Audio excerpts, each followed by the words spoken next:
What's up, Managing Madrid Podcast listeners? This is Kiyan Sobhani. Coming up is a clip taken from the Thursday mailbag podcast that goes up every week exclusively over on patreon.com/managingmadrid.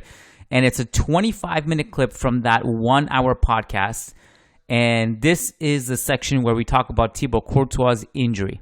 Now, I really hesitated posting this in part because the news has moved so fast since Thursday. So much has happened. Everything from Real Madrid's 2-0 win against Athletic in the season opener, which we've already discussed in the post-game show on Saturday night.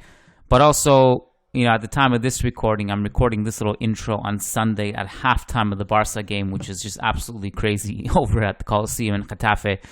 But obviously, today's news was devastating with Eder Militao's ACL injury. It was surreal to have both him and Courtois have the kind of ACL injuries they did in such a short span of time. Two defensive pillars. Devastating news.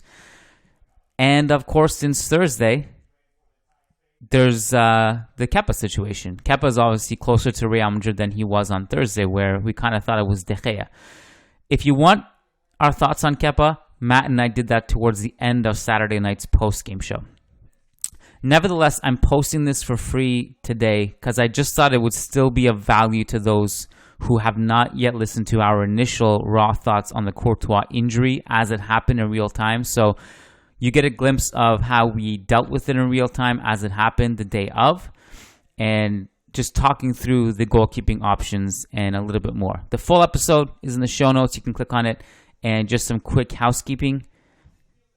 On Monday, Lucas and I will talk about a couple things. Militao's injury, potential center back signings if Real Madrid will actually delve into center back signings at all, and of course the Mbappe news today, which at the time of this recording he has not yet signed an extension, and it's unclear whether he will or not. He may just end up staying at PSG as expected without signing an extension, but we'll see. That may change. Monday, Lucas and I will tackle both of those topics. So enjoy today's clip, and let's get to it. Hello and welcome to an unideal edition of the Managing Madrid podcast. It is mailbag day, and myself, Kiyan Sobhani, along with the great Lucas Navarrete, are tasked with the unfortunate reality of navigating a discussion about Real Madrid's upcoming season, which will be without Thibaut Courtois, the Belgian goalkeeper, best goalkeeper in the world for the better part of the last 3 years, left training today with an ACL injury. He left in tears. Those tears quickly became our tears as the worst case scenario was basically confirmed by the club that this is an ACL tear. And Courtois, at best, will be back before the end of the season, but probably not. So we're here to discuss that unfortunate reality. Lucas, I'm not going to ask how are you, because that's a silly question. You're miserable just like me. I'll ask you this. What was the first thing that entered your mind? Like, what's the first thing that you thought about when you heard the news? There goes our season. right there. It was just I thought that the season was pretty much hanging by a thread already if Real Madrid weren't completing the signing of Mbappe, which remains to be seen, and we can possibly discuss and talk about that later. But to make matters definitely worse, Courtois just injured his ACL. There goes our season. Courtois will be 32 when he recovers from this ACL tear, and that's definitely not what you want to hear. To me, he was quite possibly the team's best player, with the exception of maybe Vinicius. At least from a consistency standpoint, he was saving the team week in and week out for, as you very well mentioned, for a good part of the last 3 years. So no matter what you do to replace him, which again we will discuss shortly, no matter what you do, you're coming out of this worst, definitely. So Real Madrid's odds of being successful this upcoming season took a huge hit with Courtois injury, no matter what you do. Again, my stages of grief were similar. I was at the gym working out, having a great workout, by the way. Like midway through, music was on, having a great pump. And then I checked Twitter in between sets. That was a mistake, or maybe it was responsible because I need to know these things. And I saw the news and I was just like, fuck, this is terrible. This is the worst news possible. So the rest of my workout was terrible. And I thought about like, well, my initial thought was, this guy is literally a miracle between the posts. If it's not for him, everything is just so much worse than it is results-wise. Whether it goes back to the Champions League run, whether it goes back to even losses like Manchester City 4-0 last season, which could have been worse if not for him. The Clásico too.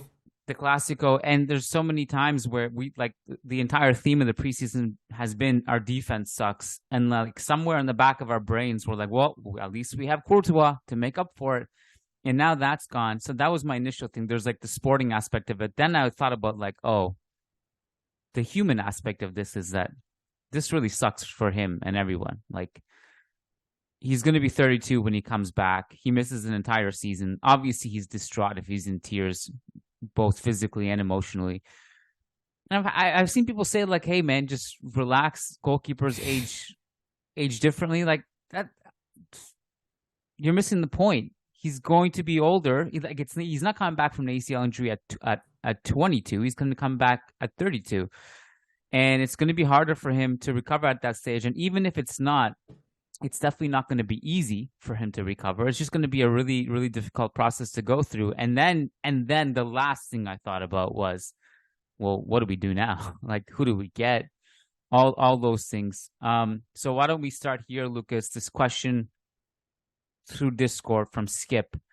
Skip says, I guess this will now be an emergency Courtois podcast. How much confidence do you have in Lunin? Or do you think we need to get someone else quickly? The thing here is that Real Madrid don't have confidence in Lunin. Lunin would be gone by now had Real Madrid received an offer in the 10 million range.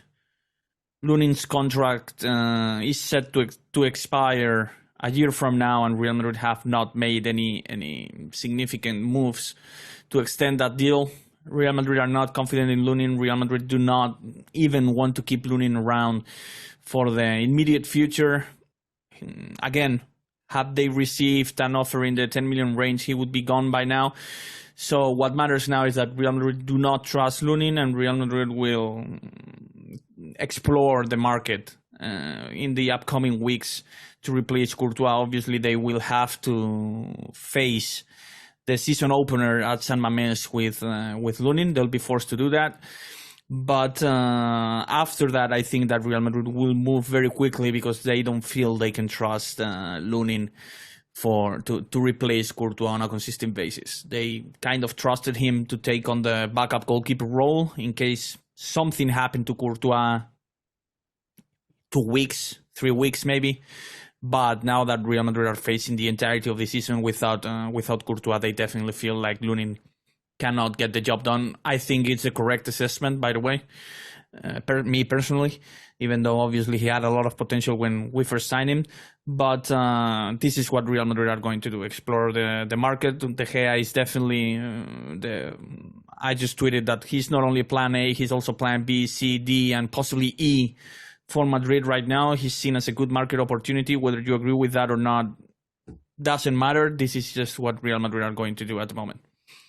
Well, Real Madrid have had success with market opportunity goalkeepers recently with Thibaut Courtois, who was not at his best at Chelsea nor in his first year at Real Madrid, and then he became just freaking phenomenal.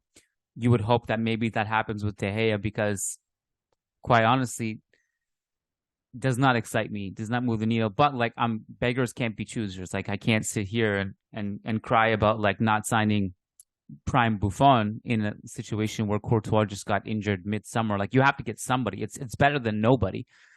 You would still take De Gea over Lunin, though.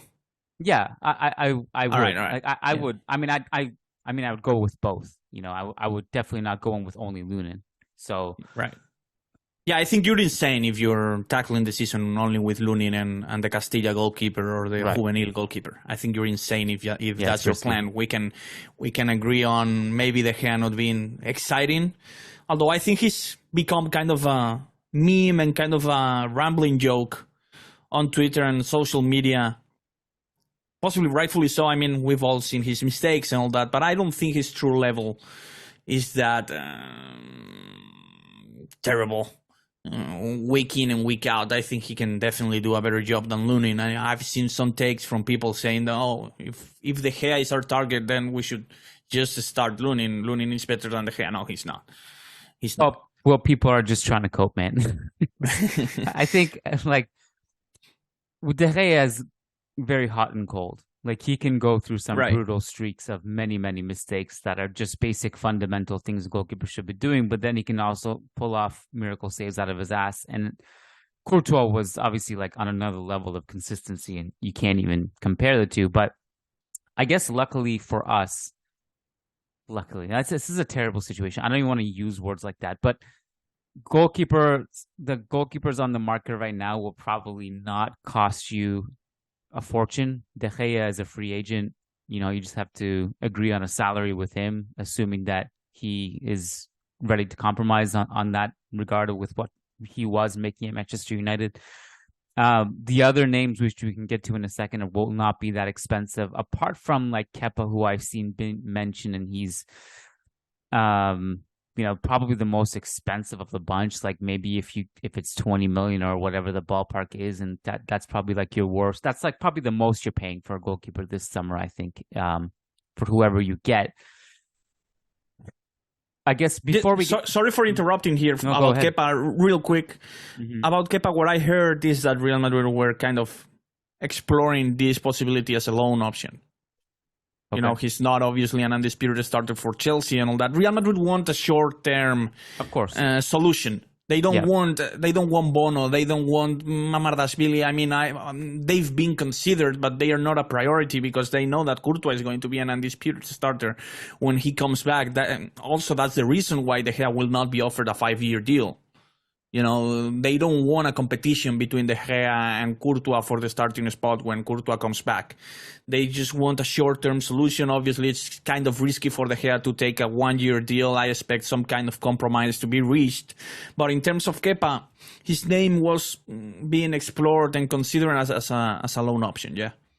Well, Kepa is, again, I just want to point out none of these goalkeepers are ideal to have as a downgrade to Courtois. But they're options.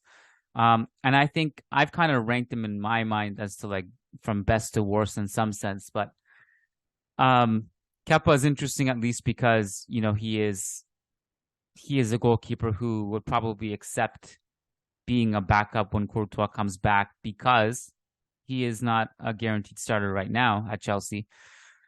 Same with David Raya, who has been floated around. I really know little about him, and I don't think that's an actual realistic option. But Arsenal already have their starting goalkeeper, and so maybe Raya would look at that and be like, well, if I'm going to be a backup, I might as well be a starter for like 7-8 months until Courtois comes back. So like those options, like with clubs that have two good goalkeepers, the market opportunity makes sense to me for all parties. That was my question to you though initially, and you kind of answered it, but I guess I'll just reframe it. Would David De Gea accept a short-term deal? What do you mean by short-term? 1 year? Yeah, 1 year. I expect him to demand maybe an additional one, even if that means 2 years. Being a backup the following season. Even if that, I mean, he would definitely have to accept being a backup, but you know, he would probably gamble and bet on himself to play well this season, and then maybe all of a sudden Courtois' confidence isn't there when he comes back, and you know, everything can happen. Maybe, I mean, this is a possibility. This is a possibility we need to acknowledge and face and brace ourselves for. I think that there's a possibility Courtois struggles with confidence on that leg when he comes back. So kind of, I expect De Gea to demand at least an additional year, kind of gambling and betting on himself for the not so distant future. In this case, I don't see this becoming a 1-year deal.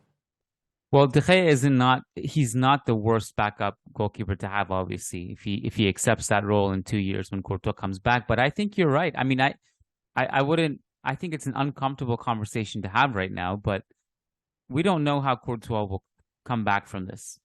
You know, you have to give him the benefit of the doubt at the same time, though. Of course, exactly. Of course you do, but you just never know, I guess, is my absolutely, point. Absolutely.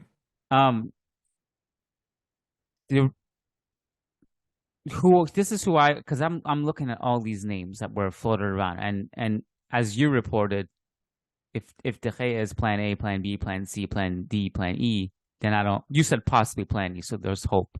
So let's go for plan E. If that's the case, then a lot of this conversation may become irrelevant. But I was kind of weighing these names. De Gea, not exciting just in a vacuum from a pure sporting perspective, but maybe more realistic because he's a free agent. He may accept a short-term deal. He's a veteran.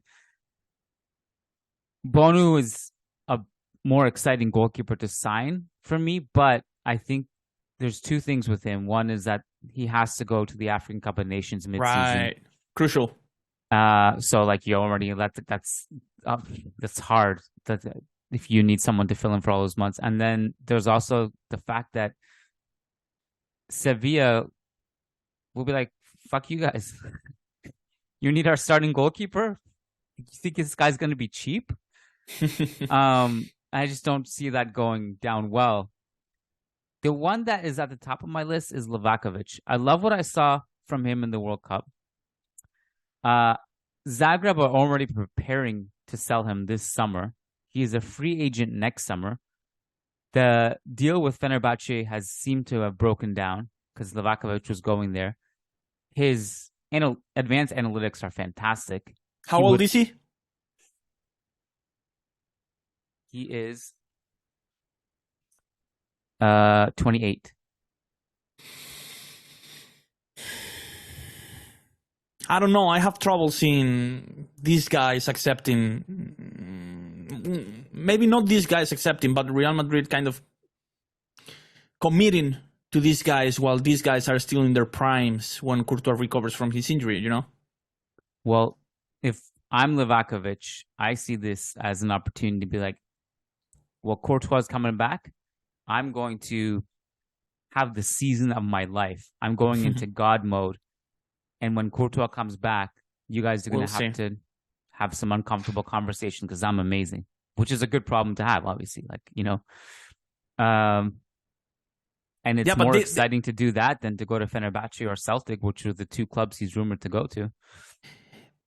Right, but at the same time, I think that Real Madrid want to avoid having these uncomfortable conversations you just mentioned. You know, well, suck it up, Real Madrid. This. Suck it up. I know. But Real Madrid want to handle the keys to Courtois as soon as he comes back and want to avoid any kind of fuss, any kind of competition any kind of pressure at the same time to Courtois. You know, they don't want him to feel the pressure when he comes back of having to earn his spot once again. I mean, and that's probably what should happen. I mean, this is football we're talking about, you know, this is competitive football we're talking about. But at the same time, they realize that a healthy Courtois cannot be beaten by any of these guys. They have faith in his recovery, and they want to avoid having uncomfortable discussions and conversations when Courtois comes back from his injury. Even though, again, we should probably acknowledge the possibility of him not being as confident on that leg for at least for a few months. To me, the most optimistic scenario, the best case scenario here, Courtois will be back in April. To me, is nonsense. In a position as based in confidence as the goalkeeper one, to me this is complete nonsense. I don't think Courtois will rush well, not rush, but I don't think Courtois will be back for 1 month. When, goalkeepers need momentum, they need confidence, they need to feel they're 150% ready to take on the challenge. To me, this is not something that Courtois is going to have on the back of his mind, and I don't think Real Madrid will either. I think that the season is over for him. I think that's the way they have to plan for it anyway. Absolutely. But it's tough. I don't know, like, it's just kind of a bummer, man, this whole thing, this whole discussion. But I don't know. What do you think about Mamardashvili, though? Valencia are a free market. I mean, Valencia would take the 15-20 million for sure. Problem is, once again, Real Madrid might be facing uncomfortable discussions and conversations when Courtois comes back, if Mamardashvili is the goalkeeper and he performs well this season. And this is something Real Madrid want to avoid. But what do you think about him? Well, he does not excite me as the other names like Bonu and Livakovic. And quite frankly, I still, like, he's just not my favorite person after the whole Vinicius thing at the Mestalla, because he was one of those, one of the Valencia players, well, basically the whole squad apart from Kluivert, I think, which was just way off that game. I don't know, doesn't excite me. And by the way, he's 22. So doesn't he fit into that category? Timeline. Yeah, absolutely. Oh, absolutely. He definitely fits. Everyone fits into that category, with the exception of De Gea. But as someone who was rooting for Valencia to get relegated all season long, let me tell you, that guy got me frustrated for the last few weeks of the season. He pretty much single-handedly saved Valencia from relegation. I can tell you that much. I think, in terms of pure quality, I think he would be the most exciting to me, but in terms of the timeline, doesn't fit at all. I like Livakovic and Bonu more than Mamardashvili. Sorry if I mispronounced his name. I know your opinion on this already, but I'm just for entertainment value because I saw your tweet. What do you think of Keylor Navas? To me, this should not even be an option. In my opinion, that's the one name which forces me to say I'd rather start Lunin. That's pretty much the one and only name that forces me to go into that direction. I mean, he's 38, I think. 36. Oh, 36. Well, he's younger than I thought, but still, he's way into his decline. He was a goalkeeper who relied a lot on his physical attributes. I think his instincts weren't that great, so I would want no part in that kind of deal for Navas. I agree. I just wanted to hear you say it on the podcast. Yeah, I know. Yeah, I mean, I don't know how much to say about it. I think we've said everything that needs to be said. What did we miss anything about Courtois and the discussion surrounding it?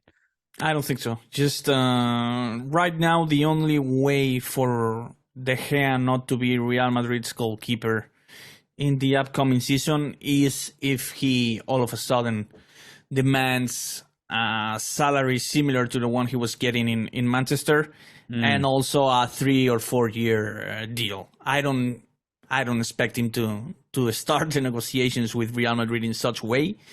And the only way which would prevent him to defend Real Madrid's goal next season would be if he were to take that kind of approach with his agent. If he's somewhat reasonable with his demands, I think it's pretty much done from what I've heard. I think Real Madrid expect to reach an agreement for him fairly quickly as soon as they open the negotiations.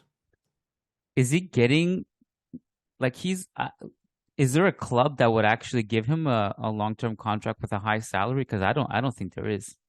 I don't think so. Maybe he's waiting for alternatives Saudi? from Saudi Arabia. I think he probably already has offers from there. considering the way they've been handling offers everywhere. So he's probably waiting to see if he gets an offer from an elite club before taking on that route. But and rightfully so, because he might as well get that that offer from Real Madrid because he waited. But I don't. If we're talking elite football, the answer is no, definitely. Yeah. Listen, De Gea plus Lunin heading into next season is better than just Lunin. I didn't ask you this though. I forgot. Do you think Lunin's future changes now with regards to, like, as you mentioned earlier, that if Real Madrid had gotten a decent offer for him, they would sell him. Do you think that that's changed now? Like they will keep him just as an insurance policy? I mean, Real Madrid were not hopeful about receiving that offer now. I mean, they seemed accepting the fact that he was going to stay. So I don't think the situation will change. I think he's going to be the backup goalkeeper. I also thought he was going to be the backup goalkeeper because he was not getting the offers Real Madrid wanted. So I don't think the situation would change in this regard. Real Madrid were waiting for an offer that wasn't coming anyway. So I don't think that will change now. Yeah. So just some quick names here. I'm gonna throw, this is just basically for fun. Here are goalkeepers expiring next summer. David Raya. Got a terrific season in the lower divisions. Valued at 30 million on transfer market. Livakovic, Manuel Neuer, who is reportedly is never going to be the same again because of his injury. Andre Lunin expires next summer. Keylor Navas expires next summer. Although he's that's just attainable now. Yeah, it's just that's just his contract. Hugo Lloris expires next summer. David Ospina. Wow. Sergio Rico, who is he active? Yeah, I mean, he's that. I mean, I just brought up an injured Sergio Rico. Yeah, Sergio Rico's in hospital still. Yeah. This summer, these two names will blow your mind.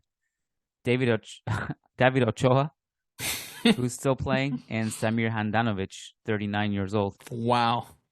So Joe Hart expiring next summer. Value we're in 2011. Million. I didn't notice. Ospina, Ochoa, Neuer, Lloris. We're in 2011. Diego Lopez expires this summer. Wow, too, definitely we're in 2011. Yeah. That was a great era. Diego Lopez, 2012. He was fantastic. Yeah. All right. Let's transition to other questions. Did you want to just update us on Arda Guler? Was another piece of bad news. He's getting surgery. Exactly, yeah. He just tackled it. He's getting surgery. The cautious approach Real Madrid took with him hasn't worked to perfection. It hasn't met expectations in this regard, and he's going to have surgery. Obviously, estimated time of recovery hasn't been discussed or disclosed. Real Madrid are not possibly thinking about this anyway. They will not rush him in any case because obviously his potential is his huge career and potential is at stake here if he's not treated properly. But he's just getting surgery. The cautious approach didn't work. All right, let's move into other questions. Sheikh Atiri says, if that guy ends up coming, what are your predictions for the front three's goal tallies? And what if he doesn't? Relatedly, since Nasser Al-Khelaifi is desperate to sell him, can the Godfather cook a deal to also get Achraf? Would you guys pay 275 million for him and Achraf together? What do you think a good price for the two of them together is?